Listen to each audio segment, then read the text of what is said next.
ঠিক জায়গায় ধরতে পেরেছেন এবং সিবিআই এতদিন কি কাজ করেছে তার জন্য কেস ডায়েরি নিয়েই কোর্টে হাজির হতে বলেছেন। হাইকোর্টে ঠিক মামলাটা আসুক, রাজ্য সরকার চাইছে না, এটা তো পরিষ্কার বোঝা যাচ্ছে এদের কথায়। কারণ হাইকোর্টে মামলা আসলে আমরা কোনো সুবিচার পেতে পারি, সেই সুবিচার যাতে না পাই এবং যাতে ব্যাপারটা আরো গড়িমসি হয় সেই দিকেই রাজ্য সরকার সেই স্ট্যান্ড নিচ্ছে। লিগ্যাল প্রসেসে আমরা কোথায় যাব কি যাব না সেটা আমাদের যারা আইন বিশেষজ্ঞ আছে তাদের কথা শুনেই আমরা চলবো, অন্য কারো কথা শুনে বা রাজ্যের কথা শুনে আমরা চলবো না। আমার মেয়ের ল্যাপটপ, মোবাইল, ওগুলো ডাটা এখনো রিকভারি হয়নি। আমরা এখনো ভিসেরা রিপোর্টটাও পাইনি, ওটা নাকি সিবিআইও পায়নি। কেন এরকম হচ্ছে এগুলো আমরা ঠিক বুঝতে পারছি না। ওটা আমাদের মুখ্যমন্ত্রীর নির্দেশে উনি বলেওছেন যে আমি দিদির আদেশেই এসেছি।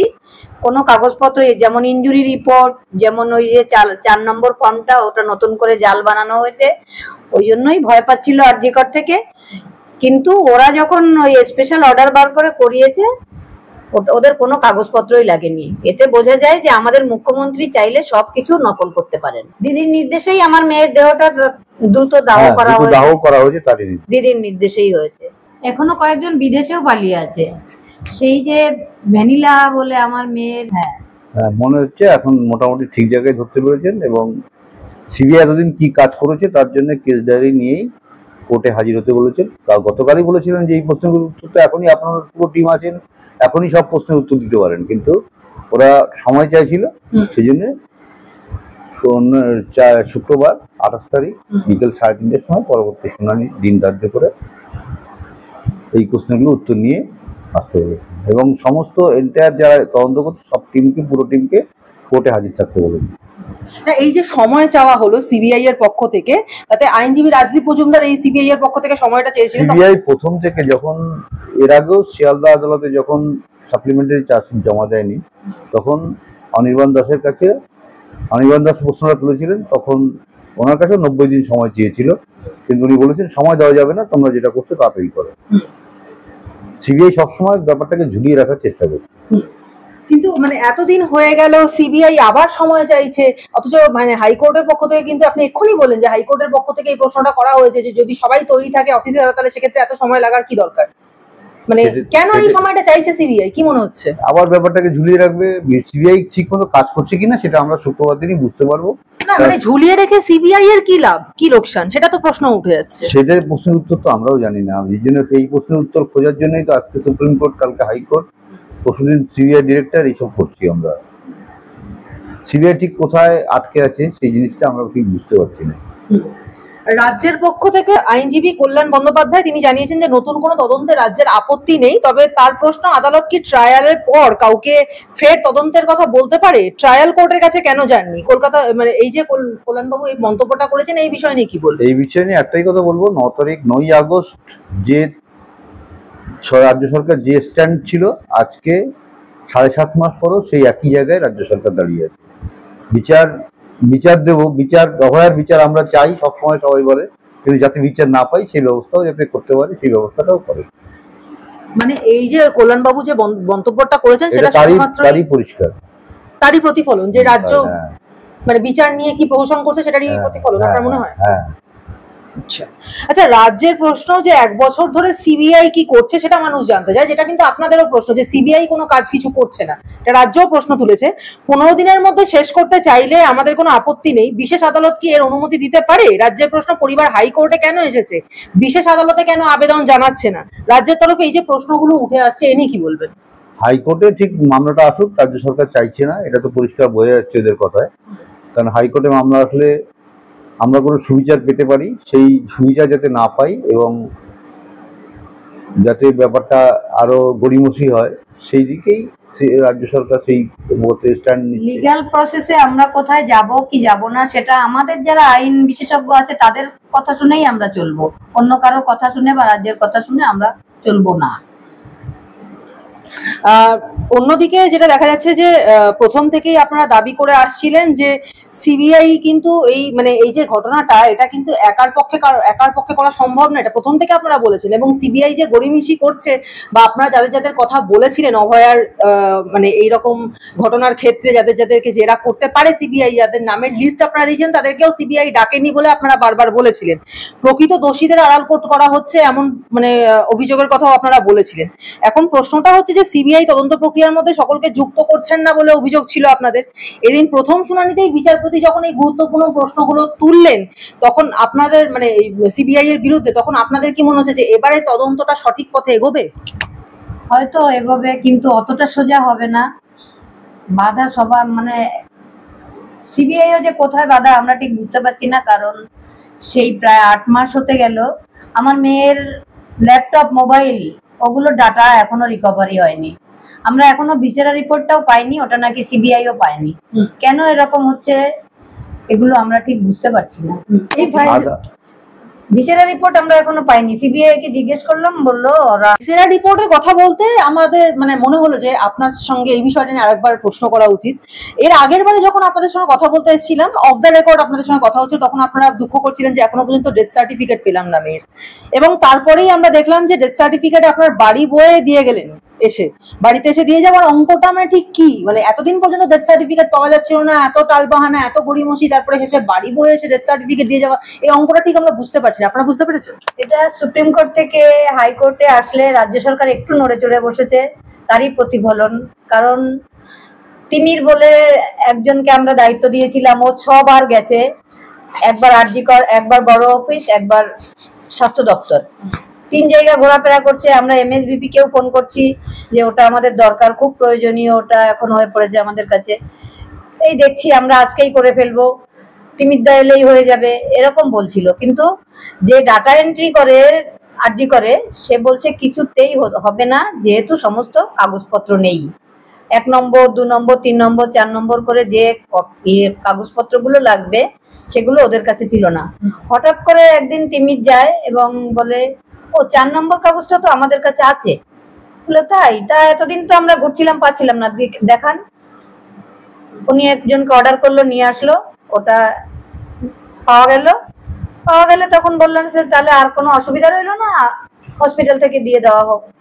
কিন্তু যেদিন দিয়ে গেলেন সেদিন সকালবেলায় এমএসবিপি ফোন করলেন, কাকিমা আজকে আমি স্বাস্থ্য দপ্তরে এসেছি, স্পেশাল অর্ডার করিয়ে আপনাদের আজকেই ডেথ সার্টিফিকেট দিয়ে দেবো। তখন কাকু বললো, না লাগবে না, আমাদের স্পেশাল অর্ডার করিয়ে কি সবার ডেথ সার্টিফিকেট হয়, তো আমাদের লাগবে না ডেথ সার্টিফিকেট। কিন্তু 4টের সময় কাকুর মোবাইলে একটা মেল আসে, ওখানে দেখা যায় যে পোর্টাল অনলাইন খুললে দেখা যায় ডেথ সার্টিফিকেট এসে গেছে। তারপরে 6:30 নাগাদ স্বাস্থ্য সচিব নারায়ণ স্বরূপ নিগম নিজে বাড়িতে আমাদের উপস্থিত হয়ে আমাদের হাতে ওই কপিটা দেন। তখন উনি, আমরা অনেক বলা সত্ত্বেও বসেননি, ওনার অনেক তাড়া ছিল হয়তো, কিন্তু আমি ওনাকে প্রশ্ন করেছিলাম, আচ্ছা এত সোজা ইজি হয়ে গেল ব্যাপারটা, তো আমরা এতদিন কেন ঘুরছিলাম? তো উনি বললেন, আমি তখন বলেছিলাম যে আমরা যে আসল ডকুমেন্ট গুলো সেগুলো আমাদের কাছেই রয়ে গেল, আমরা তো জমাই করিনি ওগুলো, তিনি তো বাড়িতেই নিয়ে এসছে, যখন হবে না দেখেছে ওগুলো জমা করেনি। কিন্তু উনি বললেন, না এগুলো আমাদের কাছে তো সব ছিল, ওখান থেকেই করে দিয়েছি। তো আপনাদের কাছে সবই যদি ছিল, এতদিন কেন দেরি করলেন? তা না, আমি তো বিষয়টা জানতাম না। আমি বললাম, আপনি তো একজন স্বাস্থ্য সচিব, আপনার তো জানারও কথা নয়, কত লোক রোজ মারা যাচ্ছে, আপনি কি সবার বাড়িতে বাড়িতে গিয়ে ডেথ সার্টিফিকেট দিয়ে আসেন? সবাই কি আপনার মাধ্যমে ডেথ সার্টিফিকেট পায়? উনি কোনো কথা বলতে পারেননি, উনি মাথা নিচু করে বেরিয়ে গেছেন। তার বিষয়টা দাঁড়াচ্ছে এরকম যে সমস্তই ছিল, শুধুমাত্র আপনাদেরকে দেওয়া হচ্ছিল না, তা না হলে এতদিন যে ডকুমেন্ট ছিল না, হঠাৎ করে সে ডকুমেন্ট ওটা আমাদের মুখ্যমন্ত্রীর নির্দেশে উনি বলেওছেন যে আমি দিদির আদেশেই এসেছি। কোনো কাগজপত্র, যেমন ইনজুরি রিপোর্ট, যেমন ওই যে 4 নম্বর ফর্মটা, ওটা নতুন করে জাল বানানো হয়েছে, ওই জন্যই ভয় পাচ্ছিল আরজিকর থেকে। কিন্তু ওরা যখন ওই স্পেশাল অর্ডার বার করে করিয়েছে, ওদের কোনো কাগজপত্রই লাগেনি। এতে বোঝা যায় যে আমাদের মুখ্যমন্ত্রী চাইলে সবকিছু নকল করতে পারেন। না মানে তার মানে উনি এই কথাটা বলেছেন যে দিদির নির্দেশে আমি হ্যাঁ, দিদি আজকে নির্দেশ দিয়েছেন আজকের মধ্যেই এটা আপনাদের হস্তান্তর করতে হবে, তাই আমি এসেছি, এটা বলেছেন। মানে দিদির নির্দেশে যদি হস্তান্তর করা হতে পারে, দিদির নির্দেশে তদন্ত বন্ধ হতে থাকতে পারে? পারে, অবশ্যই পারে, তদন্ত বন্ধ থাকতে পারে এবং মেয়েটা মৃত্যু হত্যা দিদির নির্দেশে হতে পারে, সেটা আমাদের মানে প্রমাণিত হয়ে গেছে। দিদির নির্দেশেই আমার মেয়ের দেহটা দ্রুত দাহ করা হয়েছে, তারই দিদির নির্দেশেই হয়েছে। আচ্ছা, আপনারা যে 54টা প্রশ্ন রেখেছিলেন সিবিআই এর সামনে বা রাজ্য সরকারের সামনে, সেই 54টা প্রশ্নের উত্তর পেয়েছেন? না, আমাদের লোয়ার কোর্টেও অনেকগুলো কোশ্চেন ছিল, সেগুলো আমরা পাইনি। সিবিআই ভুলভাল বোঝানোর চেষ্টা করেছে, যেমন ডিএনএ কন্টামিনেটেড। আমাদের তো অনেক কোশ্চেন ছিল, কোনো কোশ্চেনই আমরা। তাহলে মানে এখন বলছেন যে মানে ধীরে ধীরে দেখা যাক, মানে আপনাদের মধ্যে হয়তো একটু এইটুকু স্বস্তি এসেছে যে হয়তো এবারে আপনাদের মেয়ে বিচারটা পাবে। তাহলে সেক্ষেত্রে মানে হাইকোর্টে যে শুনানিটা হলো তাতে কতটুকু আশ্বস্ত হলেন? আশা আমরা কোনো সময় হারাইনি, বিচার আমরা ঠিক ছিনিয়েই আনবো, বিচারটা এমনি এমনি পাওয়া যাবে না। কিন্তু আমাদের তো সবই হারিয়ে গেছে, এখন মেয়ের বিচার না পেয়ে তো বেঁচে থাকাই বৃথা হবে। তাই আমরা যতদিন আমাদের শরীরে শক্তি থাকবে ততদিনই হয়তো চেষ্টা করে যাব এই মেয়ের বিচার পাওয়ার আশায়। বৃহস্পতিবারে 4 জন নার্সকে ডেকে জিজ্ঞাসাবাদ করেছে সিবিআই এবং শুক্রবার আরো 2 জন নার্সকে সিবিআই ডেকে পাঠিয়েছে দফতরে। ঠিক কি হয়েছিল 9ই আগস্টের রাতে সেই সম্পর্কে আরো তথ্য হাতে পেতে লাগাতার জিজ্ঞাসাবাদ চলছে। এখন আপনাদের কি মনে হয় এই নার্স এবং ডাক্তার এরা যাদেরকেই এখন সিবিআই একে একে নতুন করে ডাকছে, তাদের সবার সবকিছু জানা ছিল? কোনো একজন বিশেষ ব্যক্তি যিনি অন্তরালে রয়েছেন, অন্ধকারে বসে রয়েছেন, তার নির্দেশেই এরা মুখ খুলছিল না বা এরা সবটা জানে? আমরা এখনো কি মুখ খুলবে কিনা সেটা তো বলতে পারছি না, তবে আমরা প্রথম থেকে বলে আসছি যে ওখানে সবাই সব জানে, কারণ আরজি কর হসপিটাল একটা জনবহুল হসপিটাল এবং আমার মেয়ে যেখানে খুন করা হয়েছে, যে সেমিনার রুমে এনে ফেলে রাখা হয়েছে, সেখানে বাইরের কেউ গিয়ে ওকে মেরে ফেললে ভেতরে হসপিটালের কেউ জানবে না, এটা কোনোদিনও অসম্ভব একটা ব্যাপার। সেটা আমাদের বাড়িতে যেদিন আমাদের মাননীয় মুখ্যমন্ত্রী তথা স্বাস্থ্যমন্ত্রী এসেছিলেন, ওনাকেও আমি সেদিন বলেছি এটা সম্ভবই না। উনি যখন আমাকে জিজ্ঞেস করেছিলেন যে আসল অপরাধী তো ধরা পড়েই গেল, তখন আমি ওনাকে বলেছিলাম ওকে আমি আসল অপরাধী মনে করি না। যে একটা হসপিটালের ভেতরে ও জানলো কি করে আমার মেয়ে ওখানে ঘুমিয়ে আছে হসপিটালের, যদি কেউ জড়িয়ে না থাকে? হ্যাঁ বলুন, আপনি কি বলছেন? বলছি যে আমরা এই সমস্ত প্রশ্নের উত্তর খুঁজছি না, আমরা এই সমস্ত প্রশ্নগুলো করেছি কোর্টের কাছে।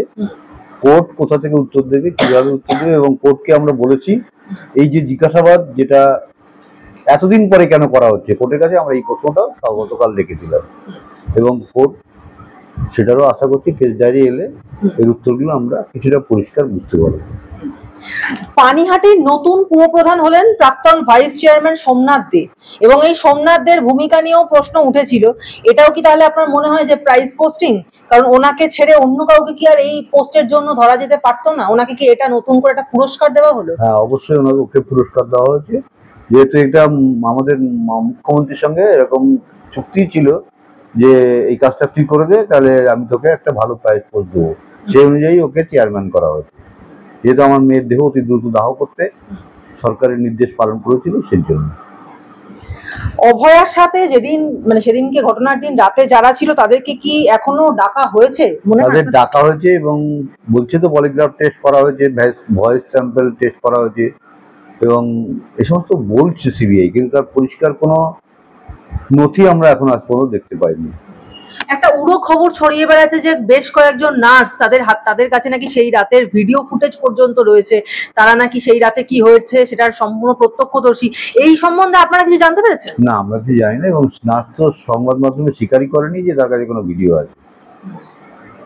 এটা মানে জানি না, সিবিআই তদন্ত করে বের করবে কি আছে।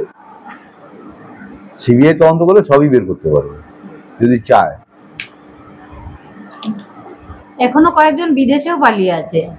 সেই যে ভ্যানিলা বলে আমার মেয়ের যে জুনিয়র ছিল, ফার্স্ট ইয়ার ছিল তখন, আমার মেয়ে সেকেন্ড ইয়ারে ছিল, এখনো সেকেন্ড ইয়ারে আছে। ও 1.5 মাস ধরে নিখোঁজ ছিল, তারপরে হসপিটালে এসেছে, এখন কোথায় আছে জানি না, তবে কয়েকজন নাকি পালিয়েও আছে এখনো, এটা আমি শুনেছি।